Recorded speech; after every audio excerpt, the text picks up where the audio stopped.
ओम जय साईनाथ, जय साईनाथ। आदि न अंत तुम्हारा, तुम्हें श्रद्धा रमन हमारा। ओम साई राम। मैं चैताली साई श्रद्धा सबुरी चैनल से आप सभी भक्तों को स्वागत है। श्रद्धा सबुरी का मंत्र का है सुहाना, भाव भक्ति कर्मों का है खजाना। जहाँ जिसका दाना रहता है, समय उसको बुलाता है, कोई किसी को नहीं देता। हर व्यक्ति अपना नसीब का खाता है। मेरे सांसों में साही तुम हो, मेरी उम्मीद है तुमसे बनती।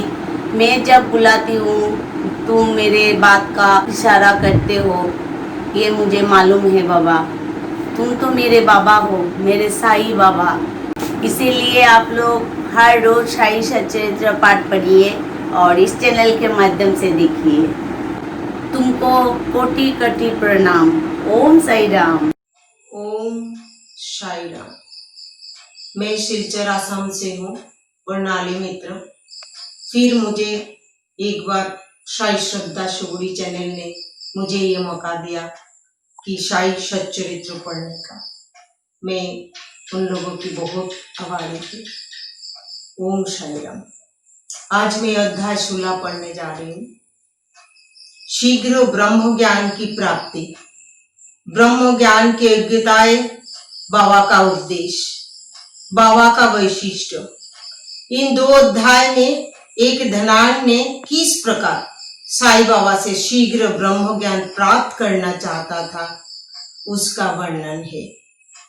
पूर्व विषय। गत अध्याय में श्री चैलेकर का अल्प संकल्प किस प्रकार पूर्णतः फलीभूत हुआ, इसका वर्णन किया गया है। उस कथा में श्री साईं बाबा ने दर्शाया था कि प्रेम तथा भक्ति पूर्वक अर्पित की हुई तुच्छ वस्तु भी वे सहर्ष स्वीकार कर लेते थे, परंतु यदि वो अहंकार से भेंट की गई तो वो अस्वीकृत कर दी जाती थी। पूर्ण सच्चिदानंद होने के कारण वे ब्रह्म आचार विचारों को विशेष महत्व न देते थे और विनम्रता और आदर सहित भेंट की गई वस्तुओं का स्वागत करते थे। उसका मतलब है, बाबा को कई तुच्छ वस्तु अगर हम लोग आदर सहित और विनम्रता सहित भेंट करें, बाबा वो स्वागत करते हैं, उस वस्तुओं को स्वागत करते हैं। लेकिन अगर उसमें अहंकार से किसी वस्तु को बाबा को भेंट करते हो तो बाबा अस्वीकृत कर देगा। अर्थात में देखा जाए तो सद्गुरु साईं बाबा से अधिक दयालु और हितैषी दूसरा इस संसार में कौन हो सकता है। उनकी तुलना समस्त इच्छाओं की पूर्ण करने वाली चिंतामणि या कामधनु से भी नहीं हो सकती। जिस अमूल्य निधि की उपलब्धि हमें सद्गुरु से होती है, वो कल्पना से भी परे है। मतलब बाबा कितना दयालु है। देखिए, ब्रह्म ज्ञान प्राप्ति की इच्छा से आए हुए एक धनाढ्य व्यक्ति की श्री साईं बाबा ने किस प्रकार उपदेश किया, उसे अब श्रवण करें। मतलब एक धनाढ्य व्यक्ति बाबा से ब्रह्म ज्ञान प्राप्त करने के लिए क्या किया और बाबा ने क्या उपदेश दिया, वही आज हम लोग श्रवण करेंगे। एक धनी व्यक्ति दुर्भाग्य से मूल ग्रंथ में उसका नाम और परिचय नहीं दिया गया है। अपने जीवन में सब प्रकार से संपन्न था। उसके पास अतुल संपत्ति, घोड़े, भूमि और उनके दास और दासियां थी। जब बाबा की कीर्ति उसके कान तक पहुंची तो उसने अपने एक मित्र से कहा कि मेरे लिए अब किसी वस्तु की अभिलाषा शेष नहीं रह गई है, इसीलिए अब शिरडी जाकर बाबा से ब्रह्म ज्ञान प्राप्त करना चाहिए। और यदि किसी प्रकार उसकी प्राप्ति हो गई तो फिर मुझसे अधिक सुखी और कौन हो सकता है। उनके मित्र ने उन्हें समझाया कि ब्रह्म ज्ञान की प्राप्ति सहज नहीं, विशेषकर तुम जैसे मोहग्रस्त की, जो सदैव स्त्री, संतान और दुरुपयोजन में ही फंसा रहता है। तुम्हारी ब्रह्म ज्ञान की आकांक्षा की पूर्ति कौन करेगा, जो भूल कर भी कभी एक फूटी कौड़ी का भी दान नहीं देता। एक धनवान व्यक्ति क्या है, उसके पास घोड़े है, भूमि है, दास है, दासियां है और बहुत सारी संपत्ति है। तो वो कितने अहंकार है उसके अंदर। देखिए, वो समझ रहा है हमारे पास तो सब कुछ है, संपत्ति भी है। तो उसके अलावा बाबा के बारे में उसका मित्र से पता चला, शिरडी में एक बाबा है, वो बहुत दयालु है और अल्प समय में उसका ब्रह्म ज्ञान दे देते उन्होंने। तो वो धनाढ्य व्यक्ति ने अपना मित्र से बोल रहा है, जो हमारे पास तो सब कुछ है और मैं शिरडी जाके अल्प समय में ब्रह्म ज्ञान कर दूंगी, तो मेरे क्या है, मेरे पास तो सब कुछ आ गया। अहंकार से ऐसा बोल रहा है। लेकिन उसका मित्र ने उसको समझा रहे थे, जो तुम्हारे पास सब कुछ है और तुम मोहग्रस्त, संसार के मोहग्रस्त में बंधी हुए है और तुम ऐसा व्यक्ति है, इतनी संपत्ति है, फिर भी कभी भी एक फूटी कौड़ी भी किसी को दान में नहीं दिया, तुमको कौन ब्रह्म ज्ञान देगा। अपने मित्र के परामर्श के उपेक्षा कर वे आने जाने के लिए एक टांगा लेकर शिरडी आए और सीधे मस्जिद पहुंचे। साईं बाबा के दर्शन कर उनके चरणों पर गिरे और प्रार्थना की कि आप यहाँ आने वाले समस्त लोगों को अल्प समय में ही ब्रह्म दर्शन करा देते हैं। केवल वही सुनकर मैं बहुत दूर से इतना मार्ग चलकर आया हूँ। देखिए क्या है उनका अहंकार, कैसा है। मैं इस यात्रा से अधिक थक गया हूँ। यदि कहीं मुझे ब्रह्म ज्ञान की प्राप्ति हो जाए तो मैं ये कष्ट उठाना अधिक सफल और सार्थक समझूंगा। ये क्या किया, उसका मित्र का बात सुनकर भी उपेक्षा नहीं करके टांगा लेके सीधा शिरडी आ गया और मस्जिद पहुंच गया। वहां पे जाकर बाबा को देखा, उसका चरणों में गिर पड़ा और बोला, आप सुनाए, आप अल्प समय में ब्रह्म दर्शन करा देते हैं, तो आप मुझे कर दीजिए। और मैं अधिक दूर से आया, थक चुकी हूँ। अगर आप अल्प समय में मुझे ब्रह्म दर्शन करा देंगे तो मेरे लिए यह सफल और सार्थक होगा। तो बाबा क्या बोल रहे थे, देखिए। बाबा बोले, मेरे प्रिय मित्र, इतने अधीर ना हो, मैं तुम्हें शीघ्र ही ब्रह्म का दर्शन करा दूंगा। बाबा तो दयालु है, इसलिए बोल रहे। बाबा तो सब जानती है उसके बारे में। मेरे सब व्यवहार तो नगद ही है और मैं उधार कभी नहीं करता। इसी कारण उनके अनेक लोग धन, स्वास्थ्य, शक्ति, मान, पद, आरोग्य तथा अन्य पदार्थों की इच्छा पूर्ति के हेतु मेरे समीप आते हैं। ऐसा तो कई बिरला ही आता है जो ब्रह्म ज्ञान का पिपासु है। भौतिक पदार्थ की अभिलाषा से वहां आने वाले लोगों का कई अभाव नहीं, परंतु आध्यात्मिक जिज्ञासुओं का आगमन बहुत ही दुर्लभ है। मैं सोचता हूँ कि ये क्षण मेरे लिए बहुत ही धन्य तथा शुभ है। जब आप शरीके महानुभाव यहाँ पधार कर मुझे ब्रह्म ज्ञान देने के लिए जोर दे रहे हैं, मैं सहर्ष आपके ब्रह्म दर्शन करा दूंगा। बाबा बोल रहा है, इधर पे जो ही आता है, जो लोग मेरे समीप आता है, वो स्वास्थ्य, शक्ति, मान, पद, आरोग्य तथा अन्य पदार्थों के लिए आता है। कोई ऐसा नहीं आता है जो ब्रह्म ज्ञान की पिपासु हो। तुम भी आया, तुमको भी मैं ब्रह्म दर्शन करा दूंगा। ये कहकर बाबा ने उन्हें ब्रह्म दर्शन कराने के हेतु अपने पास बैठा लिया और इधर उधर की चर्चाओं में लगा दिया, जिससे कुछ समय के लिए वे अपना प्रश्न भूल गए। देखिए क्या है बाबा का लीला, क्या है वो क्या प्रश्न लेके आया। बाबा ब्रह्म दर्शन कराने के लिए बाबा के पास बैठा दिया और इधर उधर की प्रश्न बोल के, बातें बोल के उसको वो क्या प्रश्न लेके बाबा के पास बैठा है वो खुद ही भूल गया। उन्होंने एक बालक को बुलाकर नंदू मारवाड़ी के वहां से 5 रुपये उधार लेने के भेजा।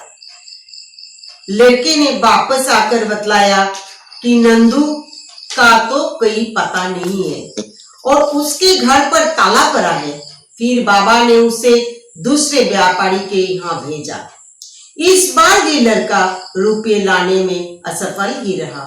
इस प्रयोग का 2-3 बार दोहराने पर भी उसका परिणाम पूर्ववत ही निकला। हमें ज्ञात है कि बाबा स्वयं सगुण ब्रह्मा के अवतार थे। यहाँ प्रश्न ही सकता है कि इस 5 रुपये सरीखर तुच्छ राशि के यथार्थ में उन्हें आवश्यकता ही क्या थी। उन्हें बिल्कुल आवश्यकता ही न थी। वे तो पूर्ण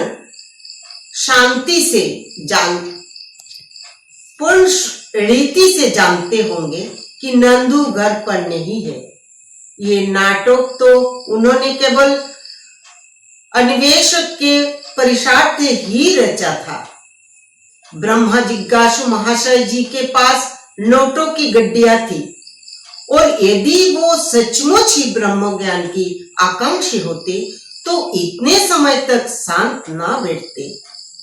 जब बाबा व्याग्रता पूर्वक 5 रुपये उधार लेने के लिए बालक को यहाँ वहां दौड़ा रहे थे तो वे दर्शक बन ही ना बैठे रहते।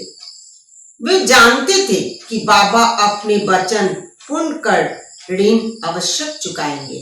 यद्यपि बाबा द्वारा इच्छित राशि बहुत ही अल्प थी, फिर भी वो स्वयं संकल्प करने में असमर्थ ही रहा और 5 रुपया उधार देने तक का साहस ना कर सका। पाठक थोड़ा विचार करे कि ऐसा व्यक्ति बाबा से ब्रह्म ज्ञान जो विश्व की अतिश्रेष्ठ वस्तु है उसकी प्राप्ति के लिए आया है। यदि बाबा से सचमुच प्रेम करने वाला अन्य कई व्यक्ति होता तो वो केवल दर्शक न बनकर तुरंत ही 5 रुपया दे देता। परंतु इन महाशय की दशा तो बिल्कुल ही विपरीत थी। उन्होंने न रुपये दिए और न शांत ही बैठे, वरन वापस जल्द लौटने की तैयारी करने लगे और अधीर होकर बाबा से बोली कि अरे बाबा, कृपया मुझे शीघ्र ब्रह्म ज्ञान दो।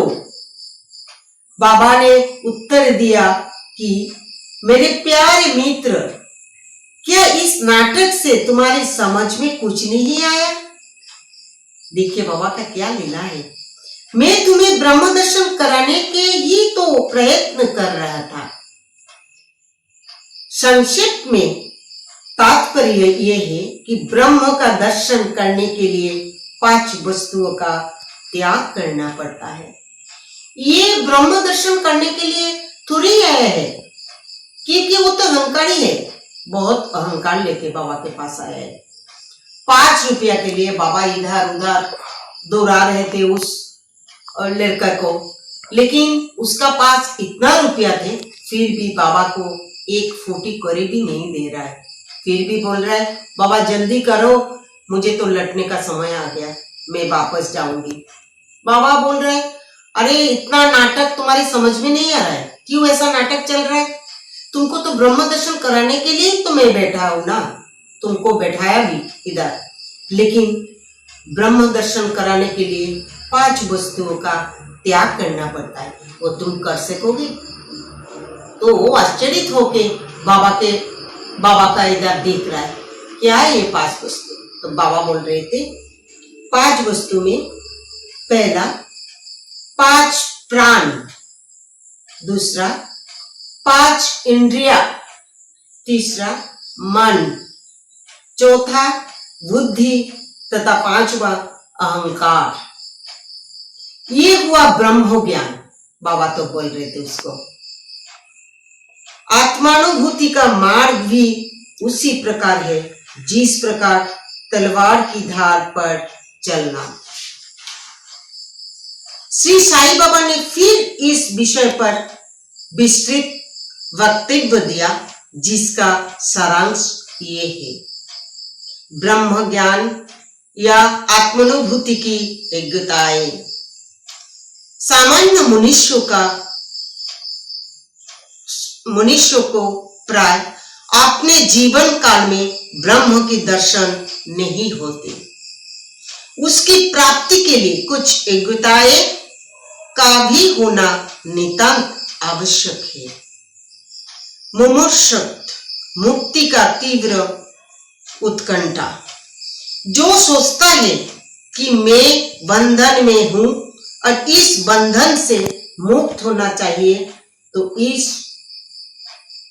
इस व्यक्ति की प्राप्ति के लिए उत्सुकता और दृढ़ संकल्प से प्रयत्न करता रहे तथा प्रत्येक परिस्थिति का सामना करने को तैयार रहे, वही इस आध्यात्मिक मार्ग पर चलने योग्य है। विरक्ति। लोक परलोक के समस्त पदार्थों से उदासीनता का भाव। यही वस्तुएं, लाभ और प्रतिष्ठा जो कि कर्मजन्य है। जब तक इसने उदासीनता उत्पन्न न होगी, तब तक उसे आध्यात्मिक जगत में प्रवेश करने का अधिकार नहीं। अंतर्मुखता। ईश्वर ने हमारी दुनिया को रचना ऐसे की है कि उनकी स्वाभाविक वृत्ति सदैव बाहर की ओर आकृष्ट करती है। हमें सदैव बाहर का ही ध्यान रहता है, ना कि अंतर का। जो आत्मदर्शन और दैविक जीवन के इच्छुक है, उन्हें अपने दृष्टि अंतर्मुखी बनाकर अपने आप में ही लीन होना चाहिए। पाप शुद्धि। जब तक मनुष्य दुष्टता त्याग कर दुष्कर्म करना नहीं छोड़ता, तब तक ना तो उसे पूर्ण शांति ही मिलती है और न मन ही स्थिर होता है। वो मात्र बुद्धि बल द्वारा ज्ञान लाभ कदापि नहीं कर सकता। उचित आचरण।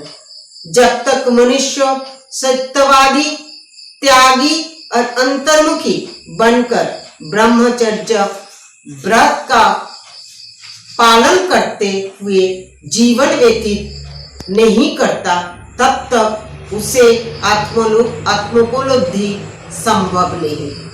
सार वस्तु ग्रहण करना। 2 प्रकार की वस्तुएं हैं, नित्य और अनित्य। पहली आध्यात्मिक विषयों से संबंधित है तथा दूसरी सांसारिक विषय से। मनुष्य की इन दोनों का सामना करना पड़ता है। उस विवेक द्वारा किसी एक का चुनाव करना पड़ता है। विद्वान पुरुष अनित्य से नित्य की श्रेष्ठ कर मानते हैं, परंतु जो मूढ़मती है वे आसक्तियों के वशीभूत होकर अनित्य की ही श्रेष्ठ जानकर उस पर आचरण करती है। ओम साई राम। बाबा को ये बोल रहा है, बाबा अगर शायद सच्चरित्र पढ़ने में मेरी कुछ गलती हुई तो आप क्षमा कर देना, क्योंकि आप तो दयालु है, मेरी बाबा है। और जो जो बाबा की भक्त है सबको मैं बोल रहा है, अगर मैं शायद चरित्र पढ़ने में मुझे कुछ गलती हुई तो माफ कर देना, क्योंकि बाबा दयालु है, वही जानकर पूरा जीवन में कटा दूंगी ओम साई राम बोल के। और मैं बहुत बहुत आभारी हूँ जो साई श्रद्धा सुगुड़ी चैनल ने मुझे ये मौका दिया। और इतना साई चरित्र पढ़ना बहुत तकदीर वाले का होता है। आज मैं सोचूंगी बाबा का कृपा मेरे पास है, मेरे ऊपर है, बाबा मेरे साथ है, इसलिए मैं ये साई चरित्र पढ़ने का साहस किया और पढ़ सका। बाबा मेरे साथ है। ओम साई राम।